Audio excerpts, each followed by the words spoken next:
Hello नमस्कार, welcome again in our YouTube channel physics guru. And आज के lecture में हम लोग बातें करेंगे पार्टिकल फिजिक्स की वीडियो नंबर 4। और हम लोग कर रहे थे parameters of particle physics. Particles की क्या क्या पैरामीटर्स होते हैं, हम लोगों ने पहले मास, स्पिन और चार्ज के बारे में डिस्कस किया। अगला जो पैरामीटर है वो आपका है life time of the particles. जितने भी पार्टिकल्स होते हैं उनकी लाइफ टाइम के बारे में क्या क्या हमको पता है। सबसे पहली बात तो याद रखना है कि केवल 4 पार्टिकल ही हमको याद रखने पड़ेंगे जिनको हम लोग बोला करेंगे स्टेबल पार्टिकल्स। मतलब ऐसे पार्टिकल्स जिनका लाइफ टाइम जो होता है वो इनफाइनाइट होता है, वो मतलब हमेशा ही रहते हैं, कभी भी खत्म नहीं होते, उनकी लाइफ टाइम होती है इनफाइनाइट। उन पार्टिकल्स को बोला करते हैं स्टेबल पार्टिकल्स। वो केवल 4 ही पार्टिकल्स होते हैं। कौन कौन से होते हैं? इलेक्ट्रॉन भाई अपने, प्रोटॉन भाई अपने, एक आपका न्यूट्रिनो है और एक आपका गामा पार्टिकल्स। ठीक है ना। Electron, proton, neutrino and gamma particles are the stable particles. इनका लाइफ टाइम होता है इनफाइनाइट। इनको छोड़ के जितने भी पार्टिकल्स होते हैं भाई, इसमें तो बहुत बढ़िया बात हो गई, 4 पार्टिकल्स याद कर लो, बाकी बच गए रेस्ट जितने भी पार्टिकल्स हैं वो सारे होते हैं अनस्टेबल पार्टिकल्स। क्या होते हैं भाई? अनस्टेबल पार्टिकल्स होते हैं, यानी उनका लाइफ टाइम कुछ ना कुछ तो होगा ही होगा। मतलब कुछ देर के लिए वो स्टेबल होंगे, फिर वो अनस्टेबल हो जाएंगे। और जिनका लाइफ टाइम इनफाइनाइट होगा वो तो स्टेबल ही स्टेबल रहेंगे भाई। तो कौन कौन से पार्टिकल हैं? इलेक्ट्रॉन, प्रोटॉन, न्यूट्रिनो और गामा पार्टिकल्स जो हैं वो आपके स्टेबल पार्टिकल्स हैं। बाकी जितने भी पार्टिकल्स हैं वो अनस्टेबल हैं। उनका लाइफ टाइम अपने को अलग अलग याद करना पड़ेगा। सबसे पहले बात कर रहा हूं मैं न्यूट्रॉन की। न्यूट्रॉन जो होता है उसका लाइफ टाइम होता है 16.5 मिनट। बहुत ही फेमस रिजल्ट है 1000 सेकेंड। 1000 सेकेंड को हम लोग जब कन्वर्ट करते हैं तो हमारा आंसर आता है 16.5 मिनट, यानी 16.5 मिनट में बनते हैं 1000 सेकेंड। तो वही होता है हमारे न्यूट्रॉन का लाइफ टाइम। ठीक है ना। नेक्स्ट होता है हमारा पायोन्स, आपके जो पार्टिकल्स है। तो पायोन्स में मैंने आपको 3 बताए हैं। पाई पॉजिटिव होता है, पाई नेगेटिव होता है, पाई जीरो होता है। तो पाई पॉजिटिव और नेगेटिव जो पार्टिकल होता है भाई उसका लाइफ टाइम अलग होता है। वो होता है 2.6 × 10⁻⁸ सेकेंड। ठीक है ना। लेकिन जो आपका पाई जीरो पार्टिकल होता है उसका लाइफ टाइम थोड़ा सा कम होता है 10⁻⁻16, यानी 0.84 × 10⁻⁻16 अप्रोक्सीमेट सेकेंड होता है। तो लाइफ टाइम जो होता है पाई पॉजिटिव और नेगेटिव का क्या होता है? ज्यादा होता है, पाई जीरो का कम होता है। उसके बाद में कायोन्स की बात करूं तो कायोन्स में जो के पॉजिटिव पार्टिकल होता है उसका लाइफ टाइम अपने को दे रखा है 1.2 × 10⁻⁸ सेकेंड्स। मतलब ये अपने को रटना नहीं है, आपको क्वेश्चन में गिवन होगा, लाइफ टाइम अपने को याद नहीं करनी है। मैं कुछ पार्टिकल्स की लाइफ टाइम आपको बता रहा हूँ, वैसे ही बता रहा हूँ कि भाई लगभग इस रेंज की होती है। उसके बाद में जो आपका म्यून जो पार्टिकल है, म्यून में भी 2 बताए थे मैंने। एक आपका म्यून में तो एक ही होता है, म्यू नेगेटिव होता है, जिसका लाइफ टाइम होता है 0.2 × 10⁻⁻6 सेकंड। ठीक है ना। ये कुछ पार्टिकल्स हो गए जिनका लाइफ टाइम मैंने बताया। दुनिया के जितने पार्टिकल्स होते हैं सभी का लाइफ टाइम कुछ ना कुछ होता है। सारे स्टेबल नहीं होते, सारे अनस्टेबल होते हैं, छोड़ के कितनों को? 4 पार्टिकल्स को, जो कि हमने ऊपर बताया। उसके बाद में अगला जो टॉपिक आता है, छोटा सा टॉपिक हमने बताया था कि पार्टिकल और एंटी पार्टिकल के बारे में भी डिस्कस करेंगे कि भाई जितने भी पार्टिकल्स हम लोग पढ़ रहे हैं, हमने इलेक्ट्रॉन पढ़ा है ना, तो इलेक्ट्रॉन पढ़ा है तो इलेक्ट्रॉन का एंटी पार्टिकल भी होता है। लेकिन हम लोगों को कई बार माइंड में रहता है कि इलेक्ट्रॉन का जो एंटी पार्टिकल है वो प्रोटॉन होता होगा। इलेक्ट्रॉन पे नेगेटिव चार्ज होता है तो प्रोटॉन पे पॉजिटिव होता है। लेकिन भाई मास तो सेम नहीं है, मास तो डिफरेंट होता है। इलेक्ट्रॉन का मास और प्रोटॉन का मास तो कोई मतलब उनका कोई नाता ही नहीं है। प्रोटॉन का मास तो बहुत ज्यादा होता है, proton is a heavy particle. ठीक है ना। इलेक्ट्रॉन बहुत लाइट पार्टिकल होता है। तो हम लोग बात कर रहे हैं पार्टिकल और एंटी पार्टिकल का। मतलब जितना पार्टिकल का मास है उतना ही मास एंटी पार्टिकल में होना चाहिए। मतलब पार्टिकल और एंटी पार्टिकल का मास सेम होना चाहिए, चार्ज सेम नहीं होना चाहिए, चार्ज अपोजिट होना चाहिए। चलो देखते हैं, वो भी कभी कभी होगा कभी कभी नहीं होगा, देखते हैं। पहली बात तो ये कि जो पार्टिकल और एंटी पार्टिकल्स होते हैं उनका मास जो होगा वो सेम होगा, स्पिन जो होगी वो सेम होगी और लाइफ टाइम होगी वो सेम होगी। मतलब मैंने यहाँ पे जब इलेक्ट्रॉन, यहाँ पे मैंने न्यूट्रॉन रखा है ना, न्यूट्रॉन, तो न्यूट्रॉन का लाइफ टाइम इतना है, तो जो एंटी न्यूट्रॉन होगा, मतलब न्यूट्रॉन का जो कोई एंटी पार्टिकल होगा उसका भी लाइफ टाइम इतना ही होगा। मतलब 3 चीजें मैंने आपको बताई हैं, मास, स्पिन एंड लाइफ टाइम। जितनी स्पिन न्यूट्रॉन की होती है उतना ही एंटी न्यूट्रॉन की होगी। जितनी स्पिन इलेक्ट्रॉन की होती है उतनी ही स्पिन पॉजिट्रॉन की होगी। भाई पॉजिट्रॉन क्या होता है? Positron is the antiparticle of electron. Electron का जैसा ही पार्टिकल होता है पॉजिट्रॉन। ये लीजिए इलेक्ट्रॉन होता है, ई नेगेटिव वैसे ही होता है, ई पॉजिटिव, दोनों पार्टिकल्स होते हैं वो एक दूसरे के एंटी होते हैं, एक पे नेगेटिव चार्ज होता है, एक पे पॉजिटिव चार्ज होता है, दोनों का mass remain same, proton is not the antiparticle of electron, ऐसी चीज अपने माइंड से निकाल देंगे, ठीक है ना। तो बोल रहा है कि मास, स्पिन और लाइफ टाइम को छोड़ के, ये तीन चीजों को छोड़ के बाकी चीजें जो होती है पार्टिकल और एंटी पार्टिकल की डिफरेंट होती है। अगर मैं पूछूं कि पार्टिकल का मास, अगर पार्टिकल का मास दे रखा है तो एंटी पार्टिकल का मास का माइनस में आएगा, नहीं, उतना ही आएगा, मास रिमेन सेम। क्या स्पिन में कोई चेंज आएगा? नहीं, स्पिन में भी कोई चेंज नहीं आएगा, कि स्पिन नेगेटिव होती ही नहीं है, और आपकी जो लाइफ टाइम है वो भी नेगेटिव नहीं आएगी, टाइम भी नेगेटिव में नहीं होता, ठीक है ना। लेकिन इसके अलावा जो बच गई कौन कौन सी प्रॉपर्टी है, कौन कौन सी पैरामीटर है? चार्ज, चार्ज का पैरामीटर, चार्ज हमेशा अपोजिट होता है, जितना चार्ज पार्टिकल पे होता है उसका अपोजिट चार्ज किस पे होता है भाई? एंटी पार्टिकल पे होता होगा।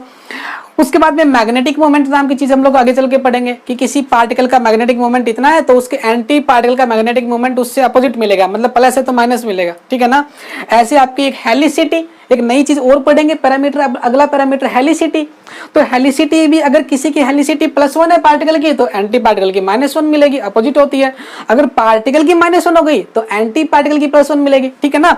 चलो बहुत बढ़िया। उसके बाद में दो पैरामीटर और लिखे मैंने, स्ट्रेंजनेस और आइसोस्पिन। स्ट्रेंजनेस जो होती है वो भी एक पैरामीटर होता है, ये नई नई चीजें आगे चल के पढ़ेंगे, घबराओ मत अभी। और आइसोस्पिन जो होता है वो भी एक पैरामीटर होता है, कि third component off spin isospin होता है, वो भी आगे चल के पढ़ेंगे। ऐसे बहुत से अलग अलग पैरामीटर्स होते हैं, लेकिन इन तीनों को छोड़ के बाकी बच गए वो सारे क्या होते हैं? अपोजिट होते हैं, ठीक है ना। अच्छा, अब बात कहां पे फंस जाती है कि कुछ पार्टिकल ऐसे हैं, जैसे कि भाई पायोन्स है, उसका पाई पॉजिटिव भी है और उसका पाई नेगेटिव भी है, तो उनका एंटी पार्टिकल तो मिलेगा। लेकिन कुछ पार्टिकल ऐसे होते हैं जिनका एंटी पार्टिकल होता ही नहीं है। अभी तो सर बोल रहे थे कि पार्टिकल्स जो भी होंगे उनका एंटी पार्टिकल एग्जिस्ट करेगा, अभी बोल रहे हैं कि होता नहीं है। मेरा कहने का मतलब ये है कि अगर जिन पार्टिकल्स का एंटी पार्टिकल नहीं होगा तो हम लोग उसी को ही उसका एंटी पार्टिकल मान लेंगे भाई, ठीक है ना। ऐसे पार्टिकल्स जिनका एंटी पार्टिकल नहीं होता वो खुद के ही एंटी पार्टिकल होते हैं। मेरा एंटी पार्टिकल मैं ही हूं, ठीक है ना। इसे बोलते हैं भाई self conjugate particle. Self conjugate particle जो खुद के एंटी पार्टिकल होते हैं उन्हें बोलते हैं सेल्फ कंजुगेट पार्टिकल। अब ये कौन से पार्टिकल होते हैं? 4 पार्टिकल या 5 पार्टिकल होते होंगे, ये भी देख लीजिए कौन कौन से होते हैं। पहले नंबर पे क्या लिखा है? π0। भाई π0 जो पार्टिकल होता है इसका सेल्फ कंजुगेट पार्टिकल खुद ही होता है, ये वाला, ठीक है ना। पाई नेगेटिव का तो पाई पॉजिटिव, और पाई नेगेटिव पॉजिटिव का पाई नेगेटिव, लेकिन पाई 0 का क्या होगा? पाई -0। नहीं नहीं नहीं, तो पाई 0 का जो कंजुगेट होता है सेल्फ ही होता है, खुद ही उसका एंटी पार्टिकल होता है। ऐसे आपका गामा पार्टिकल होता है, ऐसे आपका ईटा पार्टिकल होता है, ईटा 0, ऐसे आपका लैम्बडा होता है 0, उसके बाद में ग्रेविटॉन होता है। तो 5 पार्टिकल मैंने लिखे, इन सभी पार्टिकल्स को हम लोग बोला करते हैं सेल्फ कंजुगेट पार्टिकल्स। ये पार्टिकल खुद के ही एंटी पार्टिकल होते हैं। क्लियर बात समझ में आई? तो पार्टिकल और एंटी पार्टिकल्स की किस प्रकार से हमको parity, spin, charge, magnetic moment, helicity बतानी है वो मैंने आपको बता दी। इन 3 चीजों को छोड़ के बाकी डिफरेंट होती है। जैसे कि मैंने बताया कि भाई पेरिटी यहाँ पे मैंने नहीं लिखा, भाई मान लो कि पेरिटी की बात कर रहा हूँ, भाई पार्टिकल की पेरिटी और एंटी पार्टिकल की जो पेरिटी जो होगी वो अलग अलग ही होगी, है ना। लेकिन उसमें मैंने बताया था कि कुछ बोसोन्स होते हैं, कुछ फर्मियोन्स होते हैं, फर्मियोन्स की सेम रहती है, बोसोन्स की सेम नहीं होती, मैंने वहां पे बताया था, लिखवाया था। तो यहाँ पे एग्जांपल देखो भाई, मान लो यहाँ पे कुछ पार्टिकल ले रहा हूँ जिनकी स्पिन 0 होती है, कायोन्स की स्पिन क्या होती है? 0 होती है। तो भाई कायोन पॉजिटिव लिया मैंने, तो कायोन पॉजिटिव का एंटी पार्टिकल कौन होगा बताओ? कायोन नेगेटिव होगा। कायोन जो पॉजिटिव होता है उसका एंटी पार्टिकल कौन है? कायोन नेगेटिव हो गया। और कायोन 0 का एंटी पार्टिकल कौन होगा? कायोन 0 का एंटी पार्टिकल क्या होगा? कायोन 0 का बार लगा दो। भाई अगर मुझे कायोन 0 का एंटी पार्टिकल चाहिए तो उसके ऊपर बार लगाना पड़ेगा, ठीक है ना। ऐसा मत सोचना कि भाई पाई 0 का एंटी पार्टिकल भी पाई 0 का बार लगा दूंगा, नहीं नहीं, पाई 0 का तो होता ही नहीं है। पायोन्स का तो, पायोन 0 का तो एंटी पार्टिकल वो खुद ही होता है पाई 0 का। लेकिन जो के पॉजिटिव होता है उसका एंटी पार्टिकल क्या होता है? के नेगेटिव होता है। लेकिन जो K0 होता है उसका K0 के बाहर लगा दो, वो उसका एंटी पार्टिकल होता है, ठीक है ना। तो ये बोल रहा है कि जो पेरिटी जो होती है वो तो अपोजिट होती है। तो अगर K पॉजिटिव की पेरिटी -1 होती है तो K नेगेटिव की +1 हो जाएगी। पेरिटी अपोजिट होती है, पेरिटी जो होती है वो अपोजिट लिखेंगे यहाँ पे। लाइफ टाइम मास और स्पिन को छोड़ के बाकी सब क्या होती है? अलग होती है। देखो स्पिन 0 है तो दोनों की स्पिन सेम रहेगी, भाई इस पार्टिकल की स्पिन भी 0 रहेगी और एंटी पार्टिकल की स्पिन भी 0 रहेगी, क्योंकि स्पिन तो कभी चेंज होती ही नहीं है, वो तो दोनों के लिए सेम होती है। ऐसे ही अगर आपका जो कायोन पार्टिकल जीरो वाला है उसका एंटी पार्टिकल के जीरो बाहर हो गया, उन दोनों की पेरिटी भी अपोजिट है। देखो एक की -1 तो एक की +1 है। ऐसे यहाँ पे देख लीजिए आप, इलेक्ट्रॉन और पॉजिट्रॉन का एग्जांपल लिया मैंने। इलेक्ट्रॉन जो पार्टिकल है उसका एंटी पार्टिकल कौन होता है? पॉजिट्रॉन होता है भाई। तो इलेक्ट्रॉन की पेरिटी अगर +1 है तो पॉजिट्रॉन की -1 मिलेगी। ऐसे ही नीचे लिखा मैंने आपका यहाँ पे ईटा, ये वाला न्यूट्रॉन जो है आपका, न्यूट्रॉन की जो पेरिटी वो +1 है तो एंटी न्यूट्रॉन की क्या मिलेगी? -1। भाई एक न्यूट्रिनो अलग होता है और एक न्यूट्रॉन अलग होता है, ठीक है ना, ध्यान रखना है। तो न्यूट्रॉन की पेरिटी अगर +1 है तो फिर एंटी न्यूट्रॉन की -1 मिलेगी। यहाँ पे देख लीजिए ये आपका कौन है? ये आपका λ0 है। तो λ0 का पार्टिकल की पेरिटी कितनी है? +1 है। तो उसका जो एंटी पार्टिकल होगा वो खुद ही होता है वैसे तो, है ना, यहाँ पे बाहर लगाने की जरूरत भी नहीं है। यहाँ पे मैंने लिखा है कि λ0 का जो एंटी पार्टिकल होता है वो खुद ही होता है। तो मतलब बाहर लगाने का मतलब ये ध्यान रहे कि एंटी पार्टिकल के बारे में जिक्र हो रहा है। तो दोनों की ही पार्टिकल, जब एंटी पार्टिकल खुद ही पार्टिकल है और पार्टिकल खुद ही एंटी पार्टिकल है तो पेरिटी क्या रहेगी? प्लस और -1, ठीक है ना। यानी पार्टिकल का एंटी पार्टिकल खुद ही है, लेकिन जब मैं एंटी पार्टिकल का जिक्र करूंगा तो मैं -1 बोलूंगा, पार्टिकल का जिक्र करूंगा तो मैं बोलूंगा +1, क्योंकि parity is different for both, ठीक है ना। पेरिटी अलग टाइप की होती है दोनों के लिए, लेकिन मास, स्पिन और लाइफ टाइम सेम होती है, चेंज नहीं होती। तो ये था आपका लाइफ टाइम और पार्टिकल और एंटी पार्टिकल्स का थोड़ा सा डिस्क्रिप्शन। अब हम लोग जो है कुछ और थोड़ा बहुत डिस्कस करेंगे इस वीडियो में।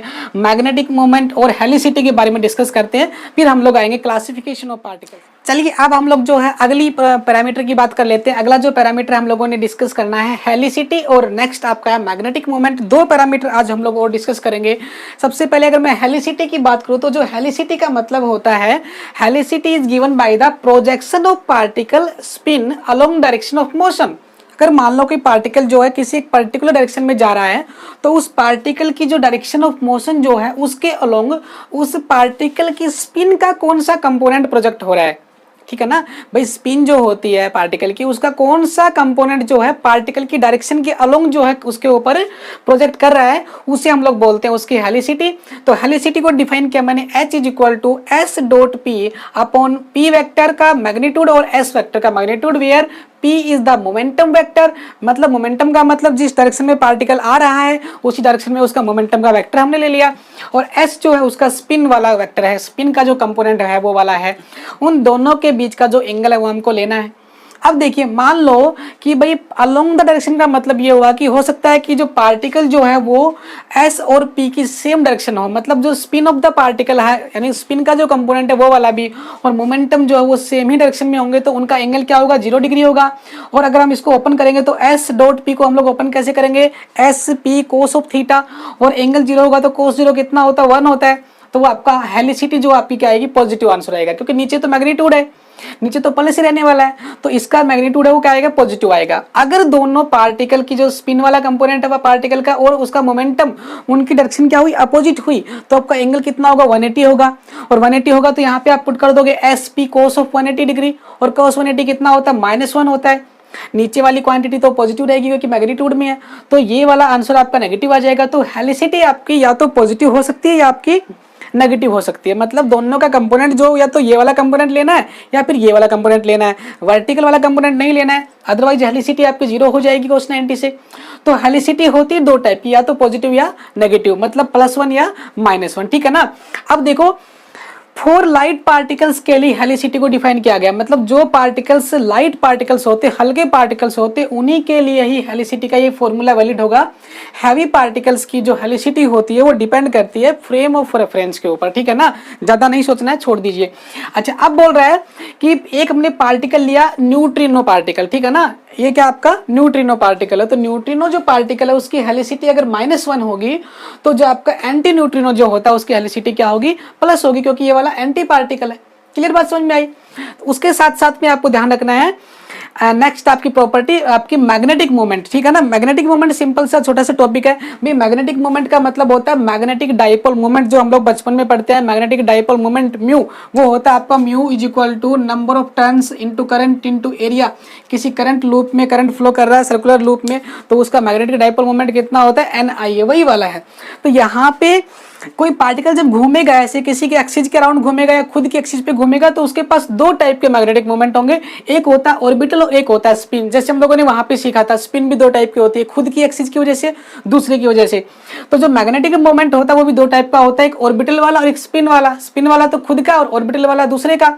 उन दोनों को सम करके आएगा हमारे पास नेट मैग्नेटिक मोमेंट। क्योंकि magnetic moment is not multiplicative nature, ये एडिटिव नेचर का होता है, तो दोनों का जोड़ना पड़ेगा।